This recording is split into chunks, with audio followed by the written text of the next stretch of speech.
Takýto jednoduchý jahodový dezertík si s vami ja dnes pripravím. Ahojte, tu je Jana z mojich dobrôd, vítam vás na mojom kanáli. Nie len, že je jednoduchý, chutí fantasticky, vyzerá fantasticky a naozaj ja si ho dávam bez vyčitiek. Takže poďme na to. Ale ešte predtým, než si tento dezert pripravíme, nezabudnite na like a prihlásiť sa na odber. Poďme si pekne po poriadku povedať, aké suroviny budeme potrebovať. Skutočne sú len 4. Šláčka, ovocie, ja som použila jahody, ale v skutočnosti môžete použiť viac menej akékoľvek ovocie, citrón a cukor. Pre ešte lepšiu chuť odporúčam pridať aj vanilkový cukor, vanilku alebo malú lyžicu vanilkového bourbonu. Dôležité je pomer. Ten si jednoducho vypočítate tak, že základom je množstvo šláčky. Teda, ak máte 500 ml šláčky, pripravte si 250 g ovocia, v mojom prípade jahôd, a približne 1/8 až 1/6 cukru, teda asi 60 až 80 g cukru. Postačí vám jeden citrón. Ak je príliš veľký a šťavnatý, tak šťava z polovice citróna úplne postačí. Z citróna použijeme nie len šťavu, ale aj kôru. Citrónová kôra má krásnu arómu a neskôr môže poslúžiť ako aj ozdoba. Citrón si teda odšťavíme. Kyselina z citróna mení správanie mliečnych bielkovín v smotane. V malom množstve môže pomôcť tomu, aby sa zmes jemne spevnila. Keď je jej však priveľa, alebo keď sa pridá do veľmi horúcej smotany, bielkoviny sa môžu začať zrážať. Vtedy už nevznikne hladký krém, ale skôr zrnitá alebo oddelená hmota. Preto citrónovú šťavu neskôr zamiešame do ovocia.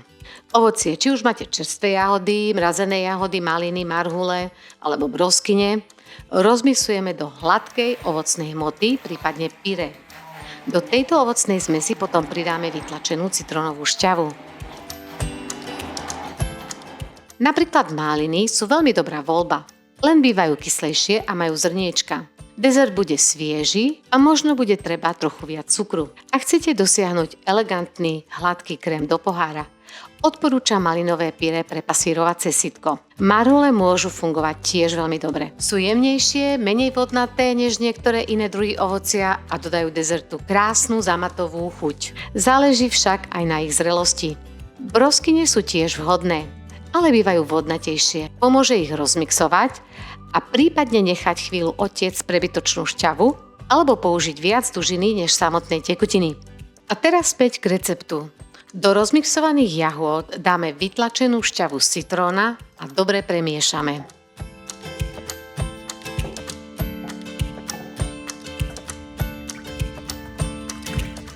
Do šľahočky postupne zamiešame cukor, prípadne vanilkový cukor a pomaly ju privedieme takmer do varu.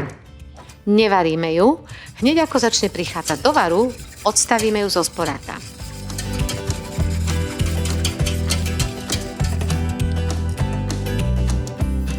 Teraz spojíme jahodovú ovocnú zmes so šľahačkou. Urobíme to tak, že ovocnú zmes budeme postupne po troškách zamiešavať do sladkej šľahačky. Miešame dovtedy, kým sa nám nevytvorí hladká, spojená hmota s jemnou farbou podľa ovocia, ktoré sme použili. Do pripravených pohárov, ja som použila takéto elegantné koktejlové poháre na stopke, nalejeme pripravenú hmotu zo šľahačky a ovocia. Z tohto množstva vám vyjde približne 6 pohárov. Poháre potom odložíme do chladničky aspoň na 3 až 4 hodiny. Ešte lepší výsledok však býva, keď ich necháme v chladničke cez noc, teda približne 8 až 12 hodín. Vtedy býva dezert pevnejší, krémovejší a chute sa ešte krajšie prepoja. Nevyzerá to nádherne? Takže ráno som pripravila dezert a po obede som už len doladila dekoráciu. A tu už fantázia naozaj hrá veľkú rolu. V mojom prípade som si ešte rozmixovala pár jahôd, ktoré som jemne osladila. Potom som touto jahodovou omáčkou, asi v množstve jednej polievkovej lyžice, doplnila každý pohár. Navrch som dezert jemne posypala odloženou citrónovou kôrou, nastruhanou čokoládou a rozdrvenými piškotami a nakoniec som pridala jednu jahodu. V lete a na jar by som určite pridala aj lístok mäty.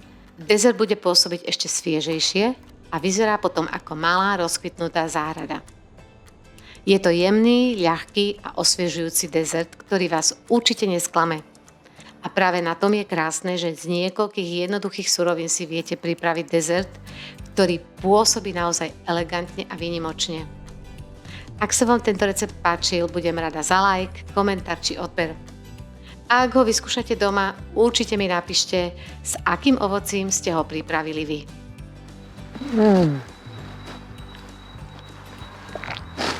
Mňam, mňam, mňam.